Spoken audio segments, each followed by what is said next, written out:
Olá, estudantes da Nuvem AWS e também alunos da comunidade Você Certificado AWS. Nós estamos com mais uma semana, mais uma notícia e também mais uma pergunta de prova de certificação.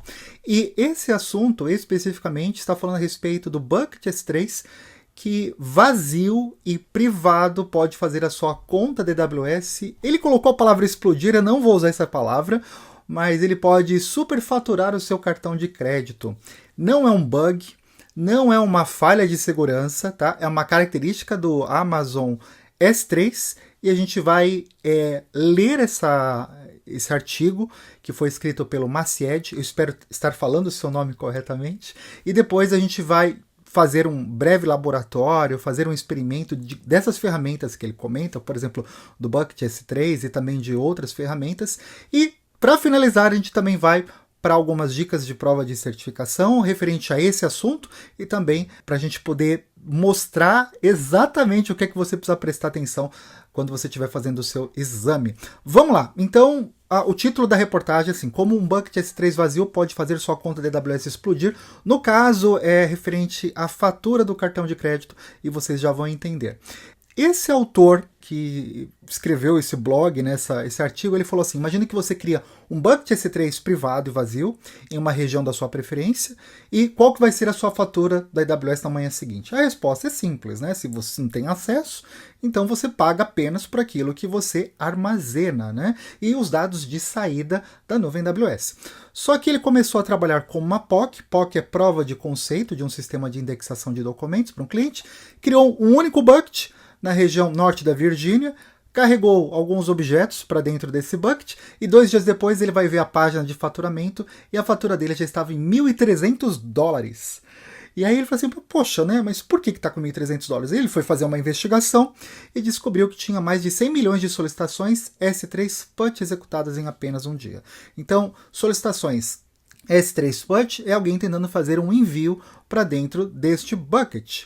Só que esse envio ele foi feito através de uma API. Então, o que é uma API é quando um serviço precisa se comunicar com outro serviço. Então, muito provavelmente não, né? Foi o correto, né? Ou foi algum aplicativo que estava tentando fazer envio desses objetos, né, de alguns objetos que ele desconhecia para dentro do seu bucket, ou foi alguém utilizando a AWS CLI, mas como foram 100 milhões, foi algo que não foi feito manualmente, né? Com certeza é um aplicativo e no próprio artigo ele diz isso. O que eu estou trazendo para você, a quantidade de requisições que foram feitas, então ele mostra a quantidade de requisições que aconteceram no dia 6 de abril e da onde que vieram esses pedidos. Então ele foi fazer uma verificação e aí está um detalhe, então é nesse momento que a gente começa a desconstruir um pouco esse artigo, então eu gosto de ler o artigo, primeiro testar e depois trazer para vocês. E ele fala assim: por padrão, a AWS não registra solicitações executadas em seu Bucket S3. No entanto, esses logins podem ser habilitados usando o AWS CloudTrail ou o AWS S3 Service Access Login. E depois de habilitar o logs do CloudTrail, observei imediatamente milhares de solicitações de gravação originadas de várias contas ou totalmente fora da AWS. Vamos só abrir um pequeno parênteses aqui, né? Quando ele fala assim que os logs, o AWS CloudTrail precisa ser habilitado.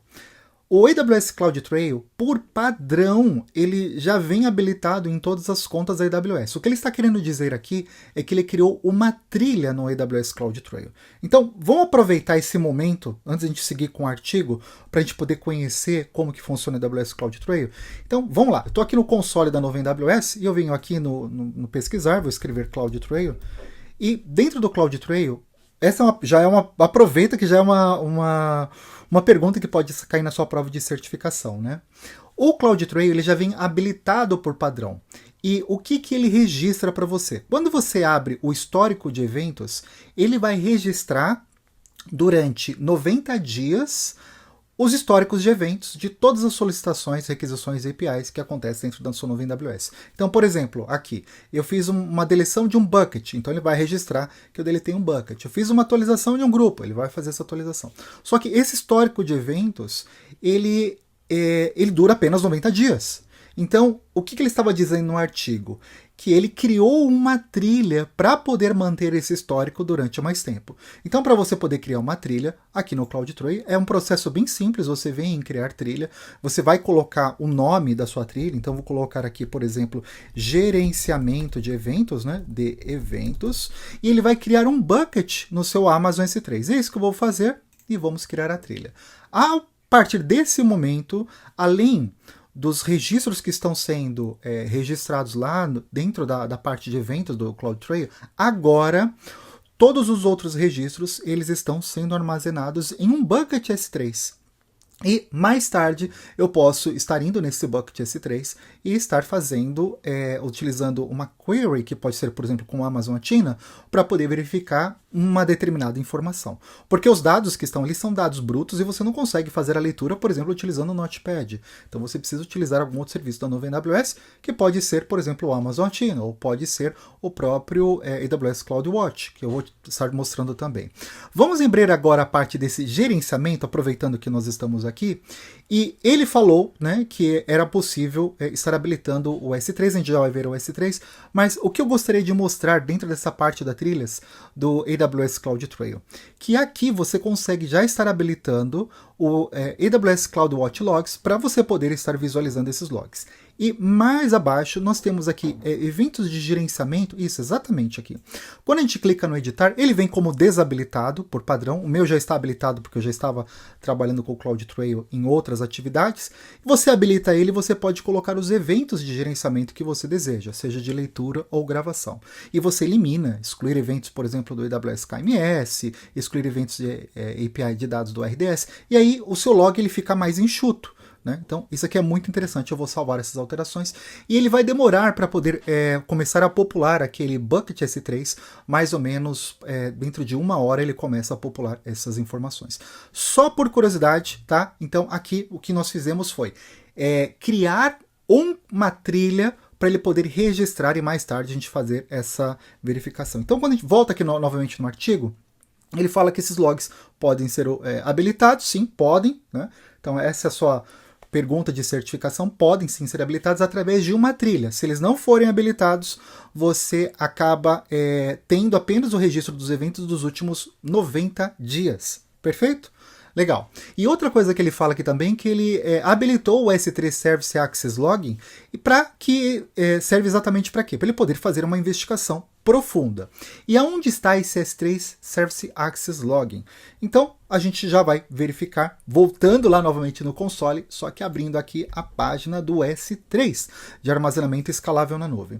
O que nós vamos observar inicialmente quando a gente abre o Amazon S3, como nós habilitamos aquela trilha, né, no passo anterior, ele já criou um bucket ali, e aquele bucket em breve ele vai começar a ser populado por arquivos. Então, nós vamos criar 2 buckets aqui para a gente poder começar a simular esse evento. Então, eu vou criar um bucket, né, de propósito geral, e esse bucket ele vai estar sendo privado. Eu vou colocar como lab bucket e eu vou colocar você certificado AWS. Então esse vai ser o meu primeiro bucket. Eu vou até copiar porque eu já vou reutilizar esse nome novamente. Não vou fazer nenhuma alteração, vou direto criar esse bucket. Foi criado um bucket. Vamos criar agora um segundo bucket, que é um bucket de log. Eu vou só remover essas informações que estão na tela. Então eu vou colar aqui a informação. Só que ao invés de bucket, eu vou colocar lab-log-você certificado AWS. Vamos lá. Então, nós vamos ter 3 buckets criados, né? Quais são esses buckets? O primeiro é o AWS CloudTrail, que nós criamos uma trilha. O segundo é lab bucket, você certificado AWS, que nós vamos subir um objeto para dentro desse bucket via API. E por último, nós temos um lab-log, você certificado AWS. Então, o que ele estava falando a respeito do S3, do login, é você, todas as requisições que foram executadas num bucket escolhido por você, você quer que registre isso em algum local. Então, por que nós criamos 2 buckets? Isso aqui também é uma pergunta de prova de certificação de nível Associate. Porque quando você cria o log de um bucket, esse log ele não pode ser colocado no mesmo bucket da onde estão os seus arquivos, porque senão ele vai entrar em um loop e aí, claro, a fatura do seu cartão ele vai para as estrelas, por assim dizer. Então, como que a gente habilita isso? Vamos, nesse caso, desse cenário, aqui dentro do Lab Bucket, nós estaremos subindo os objetos. Antes de iniciar o upload desses objetos, eu venho aqui em Propriedades para poder habilitar o log. E podemos descer o scroll aqui da tela e você vai localizar que tem uma opção chamada assim, registro em log de acesso ao servidor. Ele está desabilitado, então nós vamos clicar no botão editar, vamos habilitar o registro de log no servidor e aqui ele vai fazer o que? Ele vai atualizar uma política no Bucket automaticamente para você, permitindo com que você possa registrar e realizar o envio dos logs para um Bucket específico. E o destino, que é importante, você precisa selecionar um destino que seja diferente desse bucket de origem, tá? Então vamos procurar aqui o bucket. Você não deve colocar o mesmo bucket, por isso que eu criei um bucket chamado como lab-log. Tá? Então, essa é uma pergunta de prova de certificação de nível Associate a respeito dos logs, que o log não pode estar no mesmo bucket. Eu estou repetindo isso várias vezes, porque se você fizer isso, mesmo por brincadeira, a sua conta, a sua fatura no cartão de crédito, ela vai explodir. Então, não faça isso, coloque em buckets diferentes. Feito isso, ele vai pedir o formato da data, que é ano, mês, dia, hora, minuto, segundo. Vamos deixar isso como padrão. Salvo as alterações e, novamente, isso vai demorar mais ou menos 1 hora para ele poder começar a popular as informações no bucket de destino. E é claro que esse bucket de destino, a partir do momento que eu começo a colocar os objetos, lembrando, tá, que esses 3 buckets que foram criados são buckets que são privados, eles não estão visíveis, ninguém consegue realizar o acesso dele publicamente. Vamos voltar lá no artigo. Então, agora que a gente já entendeu, né, 2 perguntas de prova de certificação a respeito do AWS CloudTrail e através do S3 Service Access Login, olha que bacana, legal, né? Então, ele habilitou e aí ele percebeu que tinha milhares de solicitações de gravação originadas de várias contas totalmente fora da AWS. Mas, vamos lá, continuar. Mas por que alguns terceiros bombardeariam meu bucket S3 com solicitações não autorizadas? Foi algum tipo de ataque DDoS contra a minha conta? Então, ataque DDoS é um ataque de negação que é utilizado geralmente por bots para poder fazer com que um serviço ele deixe de funcionar, não consiga atender as milhares de requisições. Não era isso, tá? Não era isso. O que aconteceu é que uma das ferramentas populares de código aberto, ele não menciona, tinha uma configuração padrão para armazenar seus buckets no S3. E como espaço reservado para o nome de um bucket, eles usaram o mesmo nome que eu usei para o meu bucket. Então, por coincidência, ele havia criado um bucket com nome simples, né? E essa empresa havia também colocado esse mesmo nome por coincidência. E aí, a cada implantação da ferramenta, com valores de configuração, ele tentava armazenar os backups no bucket S3. Claro que ele não vai divulgar o nome, ele não falou a respeito disso, né? E ele percebeu que uma horda de sistemas que estavam mal configurados estavam tentando armazenar os dados no bucket S3 privado. Será que ele deveria pagar por esse erro? Então, o que aconteceu? O S3 cobra por solicitações recebidas não autorizadas. Então, o que são autorizações recebidas não autorizadas? É quando você tenta realizar, através de uma AWS CLI ou através de um acesso programático ou uma conexão API, de você tentar fazer um upload para dentro de um bucket S3 e ele volta com uma solicitação 4xx, que é uma solicitação de erro, e eu já vou simular isso. Então, o que ele fez? Ele abriu o terminal, deu o comando do AWS CLI para dentro do bucket e ele verificou o erro de Access Deny. Então a gente pode fazer isso agora também. Eu vou aqui, eu já estou com o meu AWS CLI configurado. E o que eu vou fazer é, através do meu terminal, eu tenho aqui um arquivo que é o logo, eu vou até dar um ls, tem um logo.png, eu vou fazer através do AWS CLI, que está configurado, só que esse usuário que ele está com acesso programático, ele não possui acesso no bucket S3, tá? Ele tem acesso a outras configurações do meu console, do meu ambiente, e eu vou tentar realizar o upload para dentro desse bucket S3. Então, para isso, eu vou digitar AWS S3, CP é de cópia, e eu vou colocar o nome do meu arquivo, que é logo.png, seguido do endereço do meu bucket. Então é S3, e aí eu coloco como lab-bucket-você certificado AWS. E aí quando eu dou um Enter, ele fala aqui Access Denied. Então é isso que aconteceu, tá? Só que não foram uma, né? Foram muitas requisições, 100 milhões de requisições como Access Deny. Eu estou realizando esse Access Deny aqui, ele está apresentando para mim através do AWS CLI.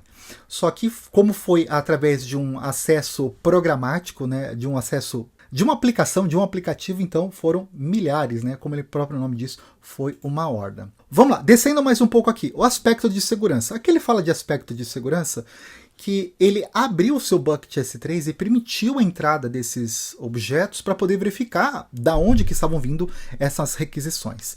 Então, foram coletadas mais de 10 mil GB de dados em menos de 30 segundos. Né? E o que ele aprendeu com tudo isso? Né? Que qualquer pessoa que saiba o nome de qualquer um dos seus buckets S3 pode aumentar a sua fatura como quiser. E foi isso que aconteceu, que foram solicitações de PUT no S3, que custavam 0,005 centavos de dólar e por 1000 solicitações, mas como foram executados milhares dessas solicitações, isso acabou impactando o cartão de crédito dele. A lição número 2 é que adicione um sufixo aleatório para os nomes dos buckets, pode aumentar a segurança, então também você pode vai reduzir essa... Eles chamam de vulnerabilidade, mas eu não falo que é vulnerabilidade, tá? Porque isso é uma característica do Amazon S3 para um sistema mal configurado para poder evitar esses ataques intencionais. E por último, na lição 3, ao executar muitas solicitações para S3, certifique-se de especificar explicitamente a região AWS. Então você vai evitar custos adicionais de redirecionamentos do API S3. Ele relatou essas descobertas, né, para a AWS, notificou a equipe de segurança, relatou o problema e a AWS teve a gentileza de cancelar a fatura do S3 dele, né?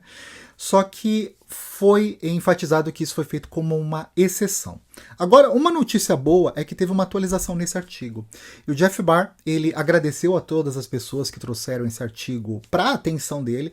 E, como a gente consegue ver aqui, né, ele concordou que os clientes não deveriam ter de pagar por solicitações não autorizadas que não foram iniciadas por eles. Teremos mais para compartilhar sobre exatamente como ajudaremos a evitar essa cobrança em breve. Então, a AWS já está atenta a respeito disso, estão trabalhando para poder resolver essa situação e vamos ver como que eles vão mudar essa característica que existe do Amazon S3. Muito bacana, não é mesmo? Então vamos aproveitar esse momento para ir para uma pergunta de prova de certificação a respeito desse assunto de auditoria e monitoramento dos seus buckets S3. Está pronto? Então vamos lá. Determinados buckets S3 da sua organização precisarão ser auditados para identificar onde e quando novos objetos foram enviados através de chamadas API. Das alternativas abaixo, sugira 2 abordagens eficazes. Então, ele está pedindo o quê? A primeira coisa é identificar a palavra-chave, né? Identificar onde e quando novos objetos foram enviados através de chamadas API. E isso acontece quando a sua organização, o local que você está trabalhando, precisa realizar uma auditoria. Vamos ver as alternativas? Então, acompanhar manualmente o histórico de eventos do AWS CloudTrail, registrar chamadas de API do Amazon S3 em log usando o AWS CloudTrail, usar logs de acesso ao servidor do Amazon S3 para identificar solicitações e, por último, todas as alternativas. Vamos lá, então a primeira coisa que nós podemos fazer, né, um teste, né, é realizar chamadas API do tipo Access Denied para a gente poder gerar um log. Foi o que nós fizemos nessa leitura de notícias, né, acompanhada de um laboratório. Né? Nós tentamos realizar o envio de cópias do mesmo objeto para dentro de um bucket S3 e tivemos o Access Denied.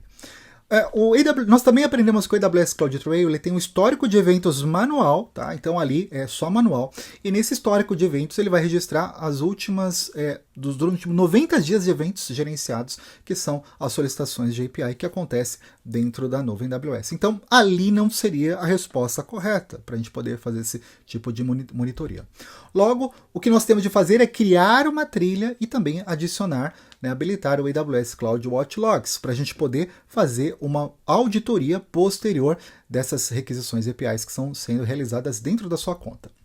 Uma outra também alternativa seria eu estar utilizando o AWS S3 Logs, com acesso ao servidor, nós podemos estar ativando esse registro e lembrando de estar colocando, né, selecionando um outro bucket diferente daquele da onde você está armazenando seus objetos, para ele não gerar um loop e começar a popular arquivos no mesmo local, e aí você vai ter um problema sério na sua conta.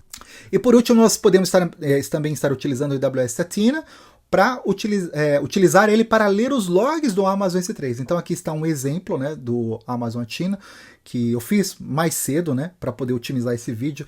E dentro do Amazon Athena eu criei um banco de dados, uma tabela, e através de comandos SQL eu pude estar utilizando e fazendo a leitura das solicitações PUT, que foram sendo enviadas através do AWS CLI, com o HTTP status 403, que é Access Denied, e ele trouxe para mim 4 resultados ali, que foram pelo menos os testes que eu estava fazendo, né? Então era um usuário que estava tentando realizar um PUT para dentro de um bucket S3 privado e esse usuário não tinha acesso, né? Então nós conseguimos provar o conceito daquele artigo, né? Fizemos uma POC. Então a resposta correta seria registrar chamadas de API do Amazon S3 em log usando o AWS CloudTrail e usar logs de acesso ao servidor do Amazon S3 para identificar solicitações. E claro que não é essa pergunta especificamente que vai aparecer no seu exame de certificação, mas é algo parecido quando se trata a respeito de auditoria e monitoramento também da sua conta e do seu ambiente da nuvem AWS.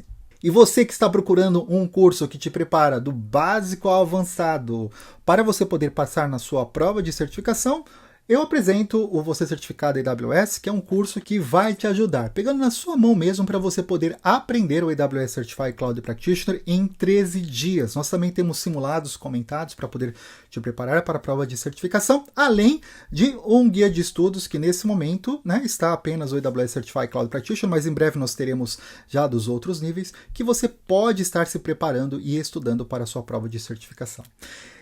E você, o que achou a respeito desse artigo e também desse simulado? Utilize os comentários desse vídeo e nós se vemos na próxima semana. É isso aí, bye bye!